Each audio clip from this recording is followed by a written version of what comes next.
il ne change pas. J'insiste, je persiste et je suis.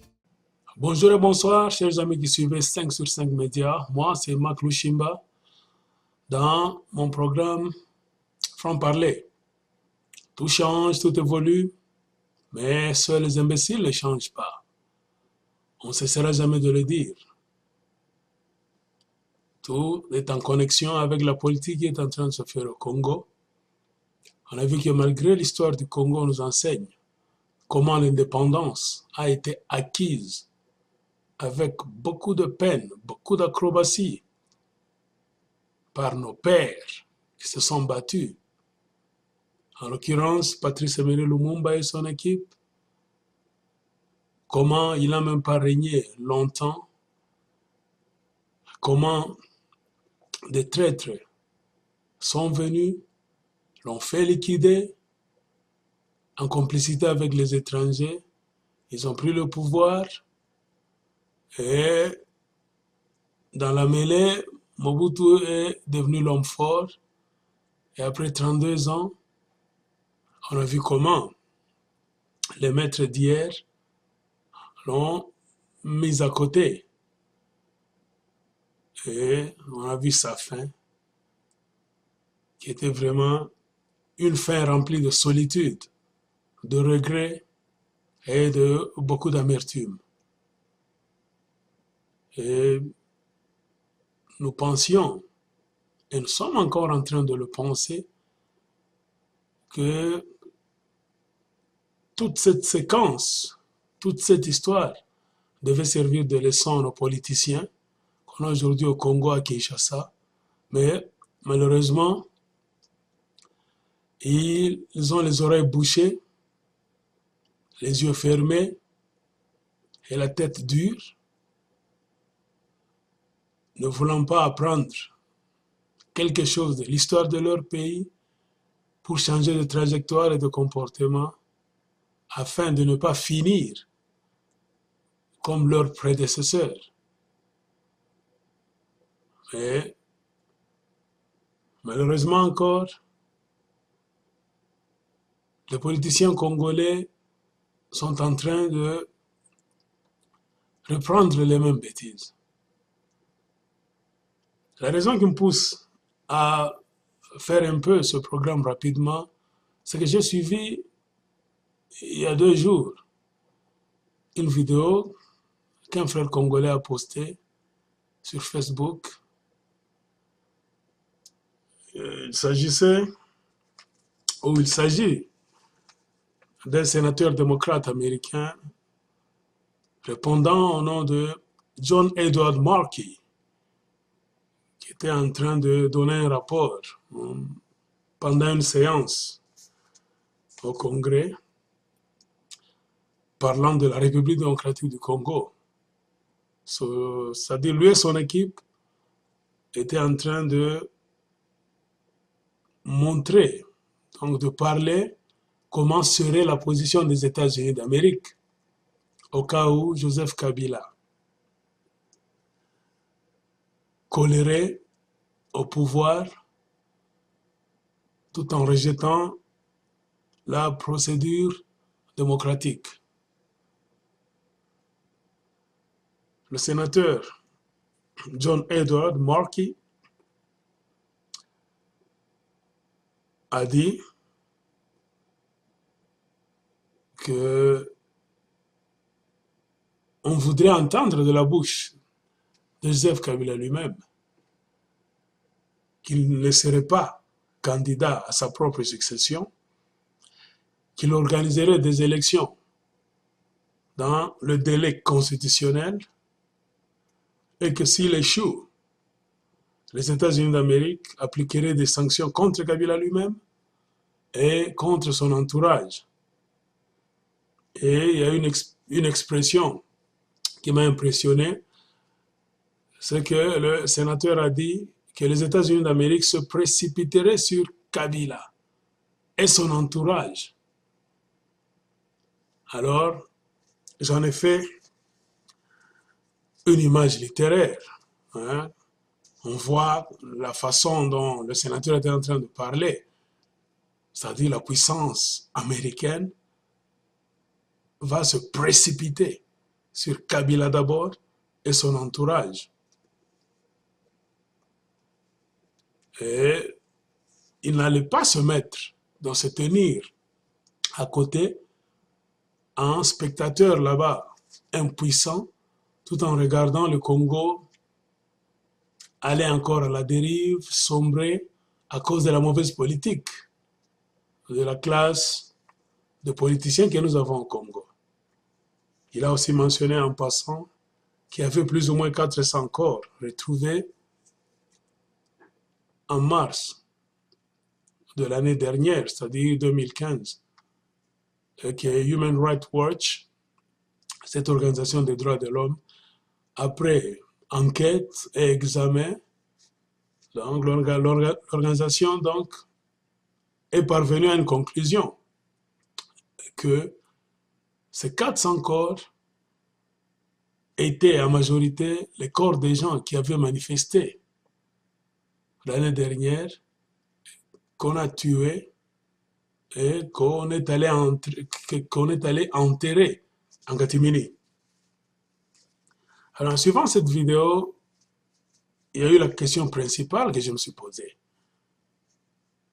On sent la déclaration d'intention des États-Unis d'Amérique envers le président Kabila d'abord et la classe politique du PPRD et de la majorité présidentielle qui sont en train de jouer des jeux déjà pour essayer de distraire le peuple congolais et de coller au pouvoir. L'intention des États-Unis, telle que mentionnée par le sénateur John Edward Markey, montre déjà à quel point la politique est en train d'être jouée. Et maintenant, la question que moi je me pose, c'est celle-ci. Est-ce que les États-Unis d'Amérique peuvent-ils vraiment réussir à pousser Kabila vers la sortie? Et avant de répondre à cette question, il nous faut raisonner ensemble. Car nous ne sommes pas ici pour jouer au charlatan, c'est-à-dire nous connaissons tout, nous allons donner des réponses à tout ce qui se passe au Congo ou bien dans le monde. Notre rôle et mon rôle, comme je l'ai toujours répété, en tant que défenseur des droits humains, c'est d'exposer des idées, de développer des pensées, de comparer des événements politiques en dehors du Congo, au Congo, dans la chronologie des faits, pour essayer d'en tirer des conclusions, nous aider entre nous d'abord, intellectuels, et aider les politiciens qui voudront nous entendre. Si vous regardez très bien, la crise qui est au Congo, ce n'est pas un secret, ça a été commencé par les États-Unis d'Amérique. Dans les années 90, spécialement dans les années 94, il y a eu la cohorte des Rwandais et des Ougandais qui ont commencé leurs aventures dans l'est du Congo. Donc, à l'est du Congo, c'est-à-dire en dehors du Congo, tout juste quand il y a eu des remous politiques, c'est-à-dire le début de la perestroïka, il y a eu des mouvements démocratiques dans des pays, le Rwanda était en ébullition. Et beaucoup de gens n'étaient au courant de rien. On ne pouvait jamais suspecter que les États-Unis étaient en train de cuire quelque chose ou bien étaient en train de manigancer déjà quelque chose. Si certaines personnes pouvaient le savoir, on pense que ce serait peut-être des politiciens d'un haut rang, des agents secrets, bien des personnes bien placées. Mais le commun des mortels n'avait aucune idée du jeu que les États-Unis d'Amérique étaient en train de jouer. Jusqu'au jour où On avait entendu qu'il y avait génocide au Rwanda. Il y a eu un nouveau gouvernement, Tutsi. Et cela a vraiment précipité les événements jusqu'à ce qu'au Congo, au Zaïre, au temps de Mobutu, il y a eu vraiment une poussée politique qui a fait que Mobutu, malgré la résistance, malgré les négociations, malgré sa confiance, la confiance qu'il avait dans ses anciens maîtres, il était vraiment conduit vers la porte de sortie. Comment? Vous connaissez la manière dont Mobutu était parti.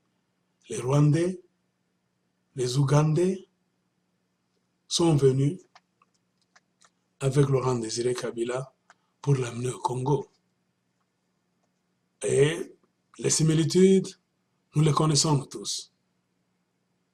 Mobutu s'entêtait toujours, croyait qu'il aurait quand même une chance pour résister, mais il n'a pas su le faire. Et il est parti d'une manière honteuse. Et tout ça, comme je voulais le dire, par la force des États-Unis d'Amérique, qui a profité de cet événement pour changer la donne en Afrique centrale. C'est-à-dire d'effacer un peu la force des anciennes colonies, en l'occurrence la France et la Belgique, qui prenaient l'Afrique centrale, plus spécialement le Congo et le Rwanda, comme leur propriété privée. L'Amérique les a bousculés et à partir de ce temps-là, il y a maintenant un nouveau jeu qu'on a commencé à jouer dans le reste du monde, bien sûr, et spécialement en Afrique centrale. Et c'est ce qui nous a amené tous les cortèges de malheur que nous avons connus jusqu'à aujourd'hui. Et tout en passant, je voudrais un peu signaler que tout ce que l'Amérique a fait chez nous au Congo de négatif, il ne pouvait pas le faire sans la complicité de la Belgique. Je sais que c'est un grand sujet qui demande en tout cas d'être développé et qui demandera encore une autre émission à part. En bref, la France dominait l'Afrique centrale. La France a même dominé la Belgique, qui était comme la maîtresse, la reine du Congo, du Rwanda et du Burundi. Alors, se sentant incapable de bousculer la France, la Belgique a eu recours au service des États-Unis d'Amérique pour essayer un peu de bousculer la France. Et les conséquences, nous sommes en train de les sentir. Alors, comme pour reprendre, c'est l'Amérique qui est à la base du cafouillage, du grand désordre que nous sommes en train de connaître en République démocratique du Congo et dans le reste de la région des Grands Lacs. C'est l'Amérique qui, dans sa soif d'occuper le territoire, de s'imposer en tant que nouveau maître du nouvel ordre mondial, a causé tout ce que nous sommes en train de connaître. Et voici que le même pays aujourd'hui, puisque tous les présidents qu'on a installés au pouvoir tout juste après la crise des génocides du Rwanda ont été mis là-bas par la volonté des États-Unis d'Amérique. Laurent Désiré Kabila a été liquidé avec la volonté des États-Unis d'Amérique. Joseph Kabila, même s'il est en train de le nier, lui, avec ses courtisans-là, il a eu accès, il est accédé au pouvoir, toujours, avec l'aval des États-Unis d'Amérique. Et voici qu'aujourd'hui, le même pays qui nous a apporté le désordre, l'apocalypse, la catastrophe chez nous, par la bouche d'un des sénateurs démocrates, est en train de déclarer maintenant qu'il faut qu'il y ait le retour de la démocratie au Congo. Alors c'est qui a un peu sonné une cloche dans ma tête. J'ai vu mon frère qui a posté cette vidéo et il y avait inséré des séquences dans lesquelles il était en train de traduire ce que le sénateur disait en anglais et avec une sorte d'enthousiasme, il a conclu que c'était vraiment la fin de Joseph Kabila. Et je sais que beaucoup de gens souhaitent que ce soit sa fin, une bonne fin, si lui-même le désire. Une mauvaise fin, ça dépendra toujours de lui-même et de la politique qu'il est en train de faire au Congo. Maintenant, en tant que Congolais, mon problème, c'est de dire à nos frères que nous ne devons pas nous précipiter, nous ne devons pas nous réjouir des déclarations d'intention d'un membre du gouvernement des États-Unis, sans oublier que c'est l'Amérique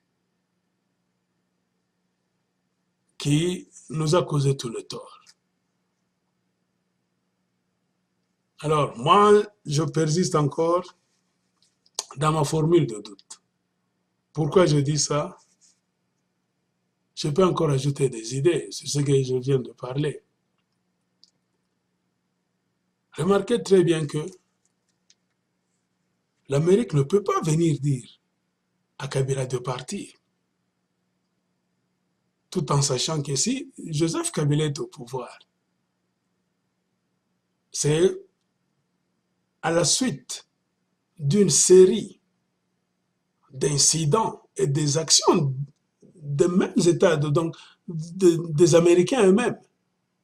Comme je l'ai dit, après le génocide, on est venu changer le pouvoir zaïrois là-bas en chassant Mobutu, on a tué Laurent Désiré Kabila et on a mis Joseph. Et avec le jeu des Américains, regardez, au Rwanda, Kagame est toujours là. Il a réussi à faire changer la constitution pour rester au pouvoir jusqu'en 2039. L'Amérique n'a pas ouvert la bouche. L'Amérique n'a pas fait pression sur Kagame. Remarquez en Ouganda, Museveni vient de passer encore après des élections les plus catastrophiques de l'histoire de l'Ouganda. Après tricherie, tracasserie, emprisonnement des opposants, matraquage de dissidents, tout ça. Et l'Amérique est là. L'Amérique n'a rien dit. Et ce qui fait que moi je trouve étrange que les États-Unis, au lieu d'aller d'abord donner des leçons au Rwanda, à Kagame, en Ouganda, à Museveni, l'Amérique ferme les yeux, mais elle saute pour venir au Congo démocratique dire d'avance à Kabila que si tu ne veux pas lâcher le pouvoir, nous allons te faire ceci, cela. Alors moi, je n'ai pas confiance dans ce discours de ce sénateur-là. Puisqu'il y a une chose que nous devons savoir. L'Amérique, c'est un pays qui a un système de commandement très complexe. Qu'est-ce que je veux dire? Il y a des acteurs politiques américains que l'on peut voir sur la scène comme ça, parler, que tout le monde peut connaître. Et dans la plupart des cas, ce ne sont pas ces mêmes acteurs politiques-là qui prennent des décisions. Ou bien ce ne sont pas leurs décisions qui sont souvent les plus écoutées et mises en pratique. Il y a l'Amérique souterraine, l'Amérique de la cave, l'Amérique inconnue, qui est l'Amérique des multinationales, des services secrets, des surprises, et comme il y a un langage courant, l'Amérique des Illuminati, c'est-à-dire l'Amérique mystérieuse. C'est à cette Amérique-là que revient la dernière décision. Alors la question est de savoir si le sénateur John Edward sera écouté, ou bien ce qu'il dit, c'est la voix de l'Amérique du jour, l'Amérique de tout le monde, que tout le monde connaît, ou bien c'est la voix, c'est le message de l'Amérique souterraine. C'est la question que nous devons nous poser. Remarquez, c'est la mauvaise politique des États-Unis d'Amérique, comme j'ai dit, qui a causé du tort dans la région des Grands Lacs. C'est la même mauvaise politique des États-Unis qui fait qu'aujourd'hui au Burundi, il y a un blocage. Si vous remarquez très bien, Pierre Nkurunziza est devenu très têtu. Très têtu. Il a piraté la Constitution, il s'est imposé, il a imposé un troisième mandat et il est en train de mener son pays à la ruine. Il y a des massacres tous les jours. Le pays est fermé maintenant. On est en train de tuer à l'intérieur silencieusement. Et vous avez vu comment la communauté internationale a peiné pour dire un mot, agir, envoyer même des troupes au Burundi, qui n'est qu'un tout petit pays là-bas, qui n'a pas trop de puissance. Un pays qu'on peut mener facilement là-bas, qu'on peut ranger directement dans le placard. Mais si vous regardez la politique de la communauté internationale, a chopé quelque part. La politique a failli à ses objectifs. La politique a échoué. Pourquoi? C'est parce qu'il y a cette philosophie américaine de la politique tendancieuse, c'est-à-dire la politique à double tête. Il y a des dirigeants dictateurs qu'on choisit, c'est-à-dire qu'on trouve normal. S'ils s'imposent, ils changent leur constitution, ils restent au pouvoir, et il y a les autres à qui on doit donner des injonctions, à qui on doit commander de faire ceci rapidement, de laisser le pouvoir, de se mettre à côté. Et c'est ce qui fait que ce double jeu des États-Unis d'Amérique, moi personnellement, ça ne m'inspire pas confiance. Et c'est ce qui a fait que au Burundi, il y a ce qu'il y a aujourd'hui. Parce que si les Américains avaient l'intention d'aider les Africains, parce que c'est eux qui nous ont amené cette tempête en Afrique centrale, ils devaient aller commencer d'abord par dire à Kagame de ne pas faire ce qu'il a fait, de ne pas changer la Constitution.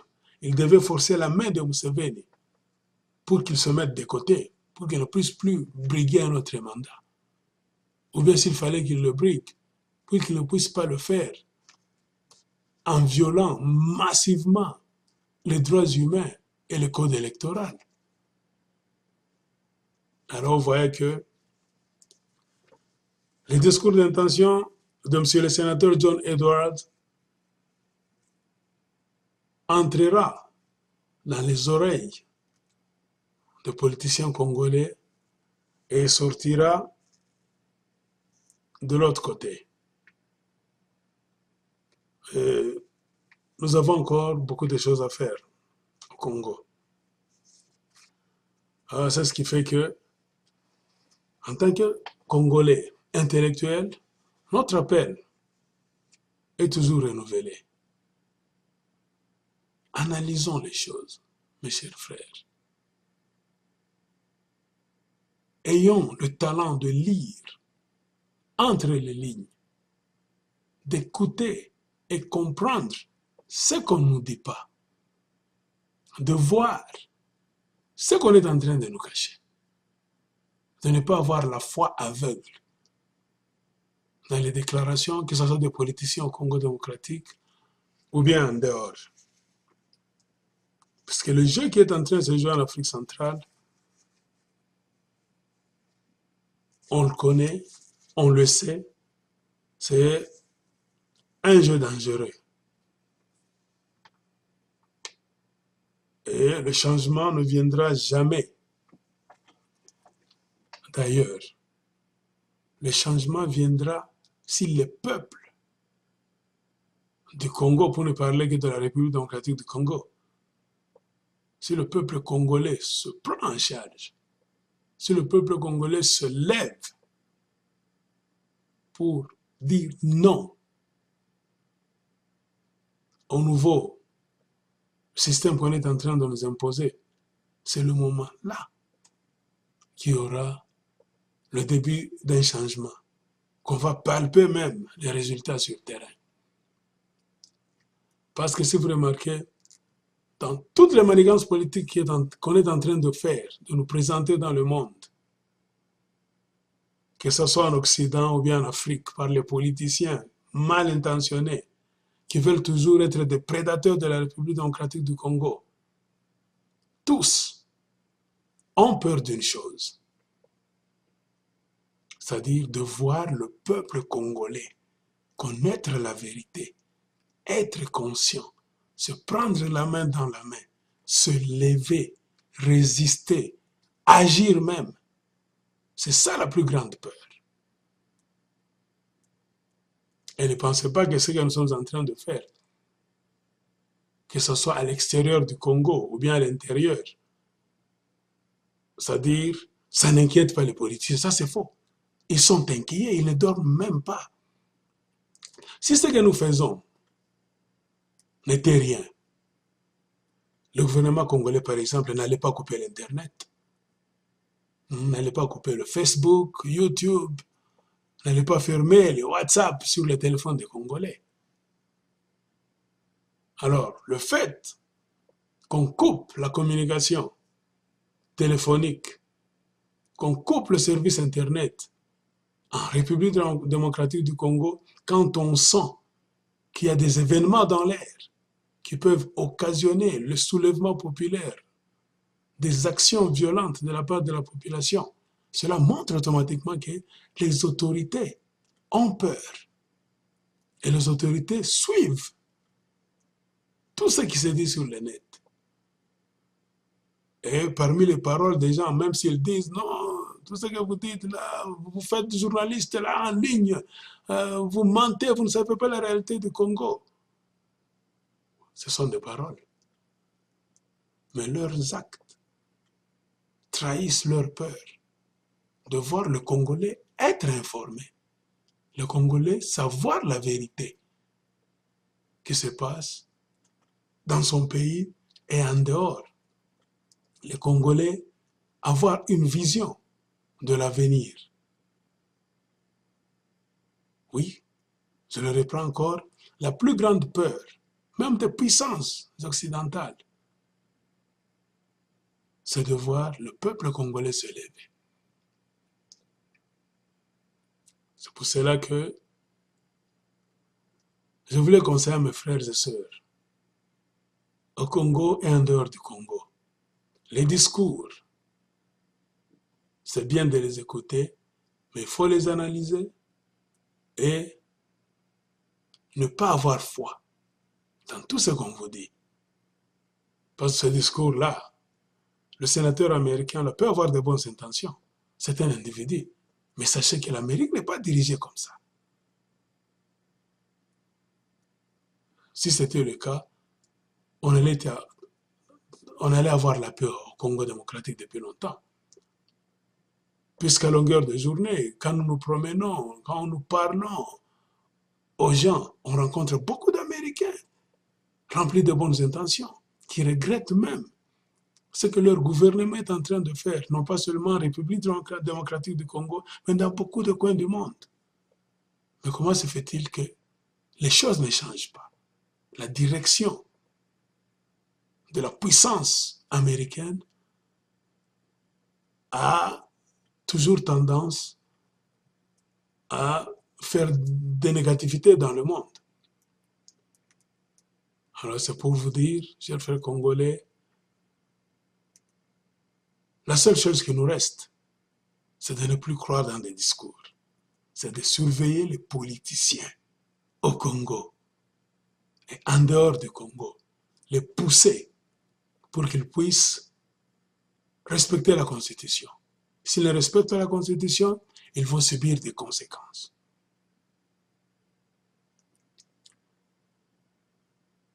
Trop, c'est trop. Trop, c'est trop vraiment, mes frères. Parce que regardez, nous ne pouvons pas rester les bras ballants dans l'indolence la plus complète et regarder tous les jours, tous les ans, nos frères être tués, déplacés, chassés comme des animaux là-bas. Non, il y a une limite à tout. C'est pour cela, je suis même parvenu à me dire, en tout cas, cette fois-ci, personnellement aussi, je vais m'engager. Je vais m'engager activement pour essayer un peu de faire quelque chose. Pour l'instant, nous sommes en train de regarder ce qui se passe au Congo.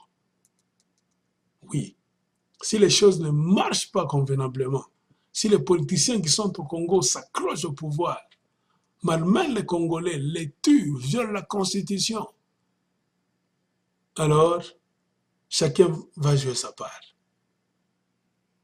Et dans ma décision, dans mon plan, je suis décidé à rencontrer des sénateurs, moi aussi, des gouverneurs, et même le président américain. Si ce n'est pas Obama, c'est lui qui sera à la Maison-Blanche, je ferai tout pour demander aussi une audience. Car nous ne devons pas laisser le pays comme ça, non. Nous devons jouer chacun notre rôle. Et c'est pour cela que nous sommes en train de demander à ceux qui sont en train de faire la grande gueule, s'il vous plaît, frères congolais, il est encore temps. Raisonnez très bien.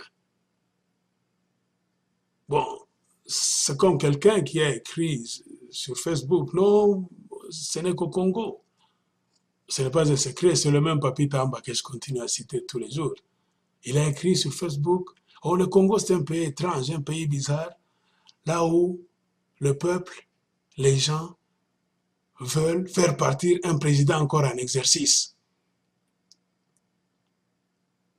Mais ça, c'est votre intention. Si le président se comportait très bien, si lui et son équipe dirigeaient le pays très bien, il n'y allait pas y avoir toutes ces intentions. Et je pense que Papi Tamba, tu ne dois pas dire à tous les Congolais, tous les politiciens qui ont travaillé même dans les cabinets présidentiels, qui ont occupé des postes là-bas supérieurs, que ce sont des idiots. Que quand ils vivaient avec Kabila, ils ne savaient pas ce qui se tramait. Tout le plan que Kabila faisait avec ses acolytes pour demeurer au pouvoir. Tu ne vas pas nous dire que toutes ces personnes-là sont des idiots, bien les Congolais sont des idiots. Non. Le jeu avait commencé à être joué il y a 2 ans. Et c'est même parmi les gens à qui on a proposé d'aider à faire jouer aux Congolais ce jeu malheureux-là, ce jeu négatif. Parmi ces gens-là, il y a des gens qui se sont révoltés par la suite, qui commençaient d'abord à murmurer, les autres dans leur silence là-bas. Ils ont dit non. Et jusqu'à ce qu'il y a eu le mouvement que vous connaissez, c'est-à-dire le G7, mouvement citoyen, il y a eu des démissions en cascade. C'est-à-dire vous n'allez pas nous dire que la majorité de tous ces gens là-bas, si pas tout le monde, c'est-à-dire sont des idiots, ils ne savent rien, c'est-à-dire ils prêtent de mauvaises intentions à Kabila. Kabila, lui, il n'a pas l'idée de faire ça, non. Le peuple congolais ne peut pas être trompé, ne peut plus être trompé, je vais dire, comme c'était au temps de Mobutu. Parce que regardez comment Kabila est en train de gérer le pays maintenant. C'est le système de Jalelo. Il ferme les oreilles, il ne veut écouter personne. Lui, c'est le pouvoir qui compte. La stratégie du boa, c'est-à-dire dans le calme là, il est en train de mettre ses pions, donc de vouloir boucher les trous là-bas,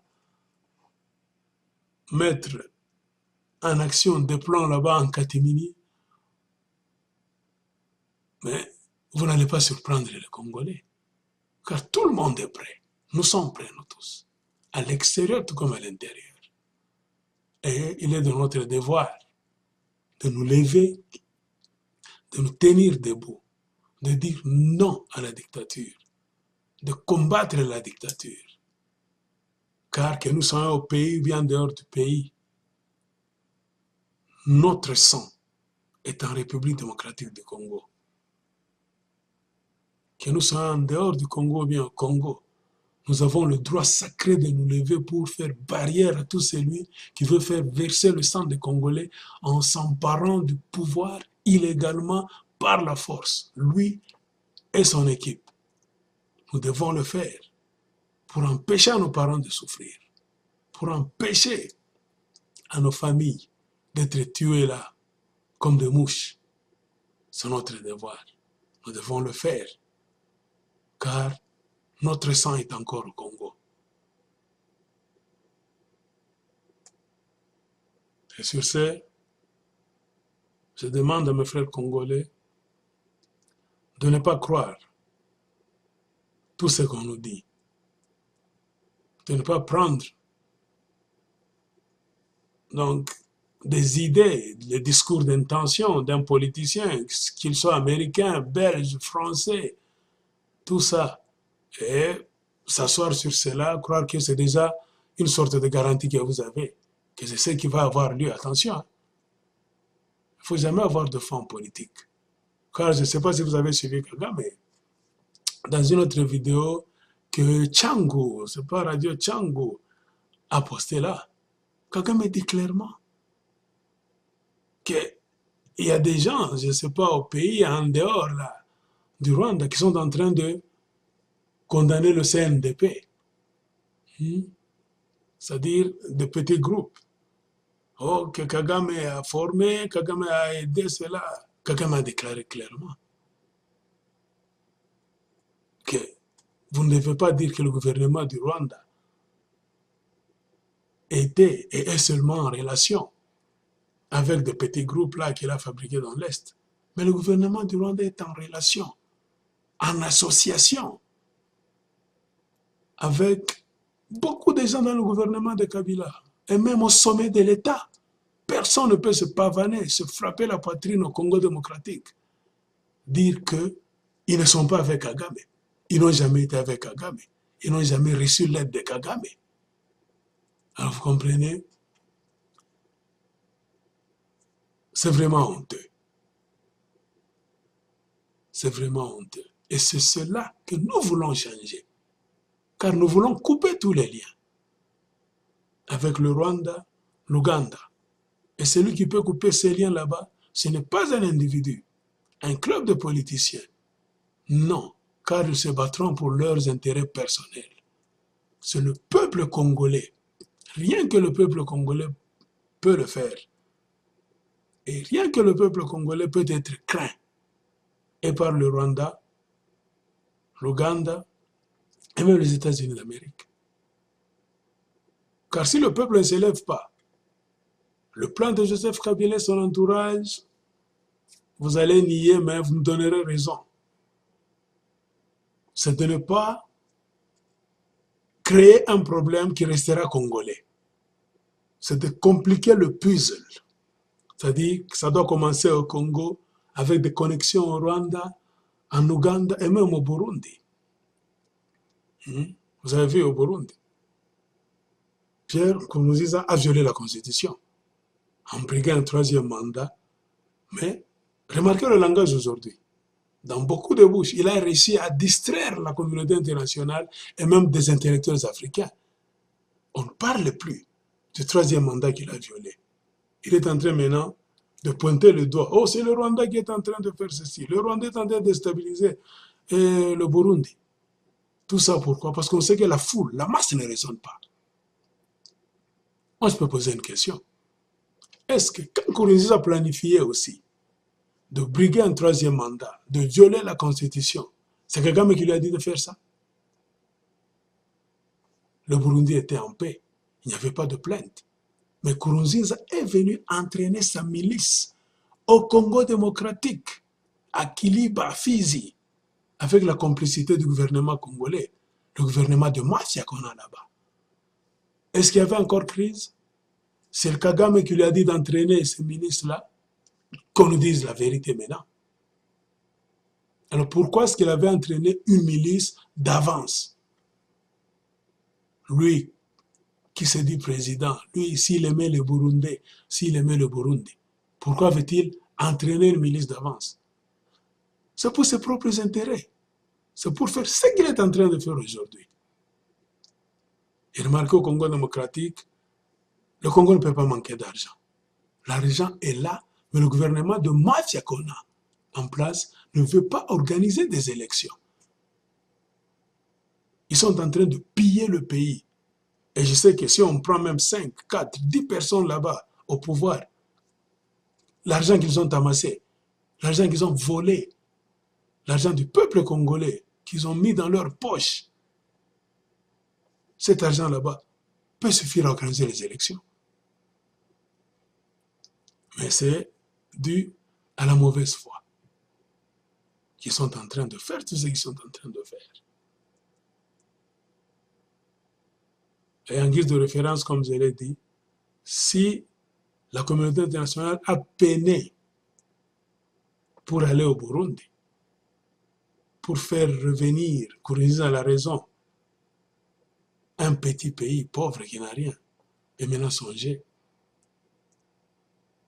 qu'est-ce que cette même communauté fera du Congo? Un géant là-bas. Rien.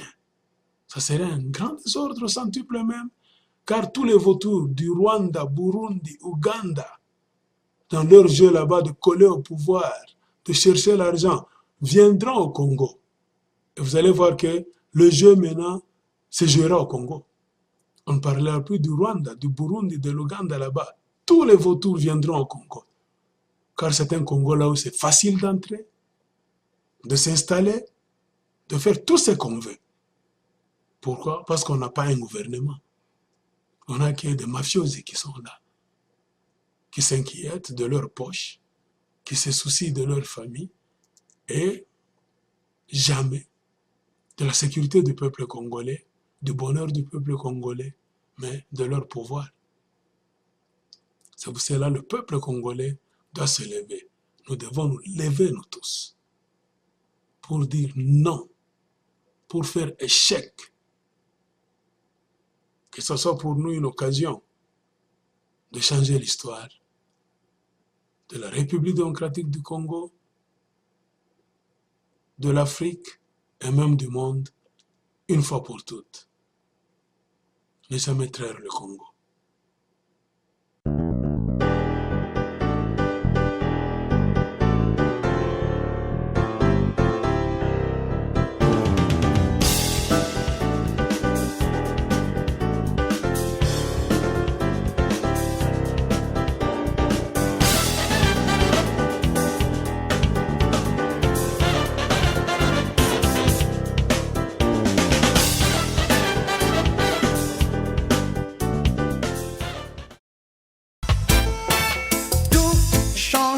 Tout évolue, seuls les imbéciles ne changent pas. Tout change, tout évolue, seuls les imbéciles ne